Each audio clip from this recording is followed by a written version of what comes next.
30க்கு பிறகு பெண்களுக்கு எடை ஏன் திடீர்னு கூடுது? உண்மையான காரணமே இதுதான். சில பெண்களுக்கு நேற்று வரை இயல்பாக இருந்த உடல் இன்று ஏன் இப்படி மாறி இருக்கிறது என்ற கேள்வி மனதில் எழும். குறிப்பாக 30 வயதுக்கு மேல் செல்லும் போது உடல் எடை மெதுவாக அதிகரிக்க தொடங்கும். இது இயல்பான மாற்றம்தான் என்றாலும் கவனிக்கப்படாமல் விட்டால் அது உடல்நல குறைபாடுகளுக்கு வழிவகுக்கும். எனவே இந்த மாற்றத்தை புரிந்து கொண்டு சரியான வழியில் கட்டுப்படுத்துவது மிகவும் அவசியம். இந்த வயதிற்கு பிறகு பெண்களின் உடலில் ஹார்மோன் மாற்றங்கள் அதிகமாக நடைபெறும். எஸ்ட்ராஜன் குறைவு, மெட்டபாலிசம் மந்தம், தூக்கமின்மை, மன அழுத்தம் போன்றவை ஒன்றாக சேர்ந்து கொழுப்பு சேமிப்பை அதிகரிக்கின்றன. முன்பு எளிதாக இருந்த கலோரிகள் இப்பொழுது உடலில் தங்கிவிடுகின்றன. இதனால் குறைவாக சாப்பிட்டாலும் எடை கூடுவது போன்று தோன்றுகிறது. இந்த நிலையில் இயற்கையான முறையில் எடை குறைக்க உதவும் பானங்கள் பெரிதும் பயனளிக்கின்றன. காலை வெறும் வயிற்றில் வெதுவெதுப்பான எலுமிச்சை தண்ணீர் குடிப்பது உடலில் இருக்கும் கழிவுகளை வெளியேற்ற உதவுகிறது.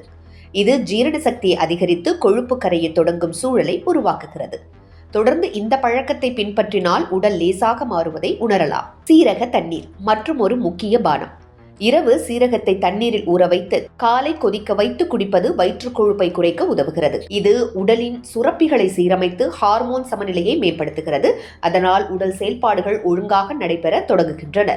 இஞ்சி மற்றும் பச்சை தேநீர் சேர்த்த பானமும் எடை குறைப்பில் பெரும் பங்கு வகிக்கிறது. இஞ்சி உடலின் வெப்பத்தை உயர்த்தி கொழுப்பை வேகமாக எரிக்க உதவுகிறது. பச்சை தேநீர் மெட்டபாலிசத்தை தூண்டும். தினமும் ஒரு கப் இந்த பானத்தை குடிப்பது உடலை சுறுசுறுப்பாக வைத்திருக்க உதவும். மோர் மற்றும் வெந்தய தண்ணீரும் இந்த பட்டியலில் முக்கிய இடம் பெறுகிறது. மோர் குடல் நலத்தை மேம்படுத்தி செரிமானத்தை சரியாக வைத்திருக்க உதவுகிறது. வெந்தயம் இரத்த சர்க்கரையும் கொழுப்பையும் கட்டுப்படுத்த உதவுகிறது.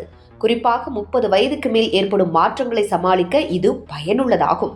இந்த பானங்களுடன் சேர்த்து போதிய தூக்கம், தினசரி உடற்பயிற்சி, சீரான உணவு பழக்கம் ஆகியவற்றையும் பின்பற்ற வேண்டும். உடல் எடை அதிகரிப்பு ஒரு எச்சரிக்கை செய்தி போன்றது. அதை சரியான நேரத்தில் புரிந்து கொண்டு வாழ்க்கை முறையில் மாற்றம் செய்தால் ஆரோக்கியமும் அழகும் நீண்ட காலம் நிலைத்திருக்கும். இன்று தொடங்கும் சிறிய முயற்சி நாளைய நல்ல வாழ்க்கைக்கான அடிப்படையாக அமையும்.